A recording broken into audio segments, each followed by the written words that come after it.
देखो इसमें क्या बताया था कि मैंने बताया था कि एक ये नाभिक है, ये प्लस का चिन्ह लगा हुआ है। इस नाभिक के चारों ओर क्या होती हैं, कक्षाएं पाई जाती हैं। जैसे ग्रीन वाली जो ये कक्षा दी गई है, तो ये कक्षाएं ऐसी ऐसी यहाँ पर जो ब्लू वाली दी गई है, जो ब्लैक दी गई है, और ये पिंक वाली दी गई है। इन कक्षाओं को क्या कहा गया, मतलब कि जो जी नीचे चारों ओर क्या हो रहे हैं, जी अलग अलग क्या पाए जा रहे हैं, निश्चित ऊर्जा स्तर होते हैं, जिन्हें क्या नाम दिया गया, कक्ष कहा गया।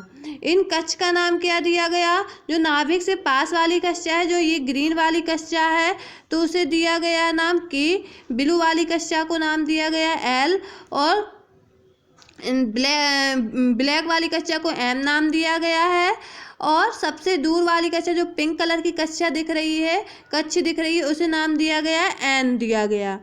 तो जो पास वाली कक्षा, जो पास वाली अपनी ऊर्जा स्तर है, जैसे ये के है ऊर्जा स्तर, तो जो पास वाले ऊर्जा स्तर है उसे क्या कहा गया, निम्न ऊर्जा स्तर कहा गया। और जो नाभिक से दूर वाले ऊर्जा स्तर हैं, जैसे ब्लैक वाला और पिंक वाला, उसे क्या कहा गया, उच्च ऊर्जा स्तर नाम दिया गया। तो इसमें बताया गया कि जब इलेक्ट्रॉन इन ऊर्जा स्तर में चक्कर लगाते हैं, तो ना तो वह ऊर्जा का उत्सर्जन करते हैं और ना ही क्या करते हैं, ऊर्जा का अवशोषण करते हैं। मतलब कि ना तो ऊर्जा को निकालेंगे और ना ही ऊर्जा को ग्रहण करेंगे। जब इलेक्ट्रॉन क्या करेगा, निम्न ऊर्जा स्तर, मतलब कि जो ग्रीन वाली ऊर्जा स्तर से जी निम्न ऊर्जा स्तर कहला गई, जो पिंक वाली ऊर्जा स्तर होगी वो उच्च ऊर्जा स्तर कहला गई। तो जब इलेक्ट्रॉन निम्न ऊर्जा स्तर से उच्च ऊर्जा स्तर में जाता है, तो क्या करता है, वह ऊर्जा का अवशोषण करता है। और जब इलेक्ट्रॉन उच्च ऊर्जा स्तर से, मतलब कि जो पिंक वाली ऊर्जा स्तर से ग्रीन वाली ऊर्जा स्तर में जाता है, तो वह ऊर्जा का उत्सर्जन करता है। ठीक है, मतलब कि जो पिंक वाली ऊर्जा स्तर उच्च ऊर्जा स्तर कहला गई, और जो ग्रीन वाली ऊर्जा स्तर कहला गई वो निम्न ऊर्जा स्तर कहला गई। तो जब इलेक्ट्रॉन उच्च ऊर्जा स्तर से निम्न ऊर्जा स्तर में जाएगा, तो वह क्या करेगा, इलेक्ट्रॉन का उत्सर्जन करता है। ठीक है, और जो इसमें ऊर्जा का उत्सर्जन या अवशोषण होता है, वह क्या होता है, छोटे छोटे पैकेटों के रूप में ऊर्जा के होता है। ऊर्जा के छोटे छोटे बंडल होते हैं, उसी के रूप में ऊर्जा का उत्सर्जन तथा अवशोषण क्वांटम ऊर्जा के छोटे छोटे बंडलों में होता है।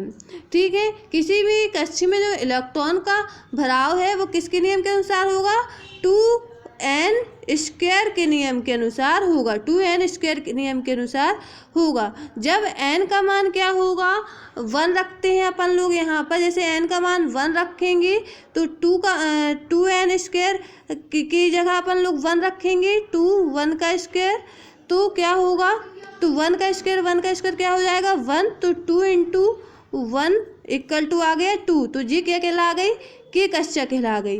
तो इसी प्रकार से अपने n का मान जब 2 रखेंगे, तो n का मान जब 2 रखेंगे तो क्या होगा, 2 का स्क्वायर हो जाएगा।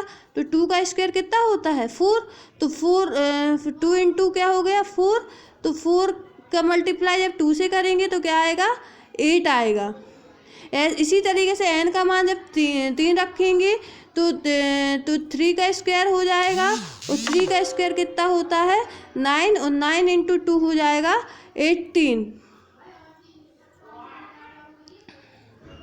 इसी प्रकार से जब n का मान 4 रखेंगे तो 2 इंटू क्या हो जाएगा, 4 का स्क्वायर, और 4 का स्क्वायर कितना होता है 16, और 60 इंटू 2 कितना होता है 32। ठीक है, तो इस प्रकार से जब 2 इलेक्ट्रॉन आए तो उसका नाम के दिया गया, 8 इलेक्ट्रॉन के लिए क्या दिया गया, एल दिया गया, 18 इलेक्ट्रॉन के लिए एम दिया गया है, और 32 इलेक्ट्रॉन का मान दिया गया एन। तो इस प्रकार से इलेक्ट्रॉन का क्या होता है, भराव होता है।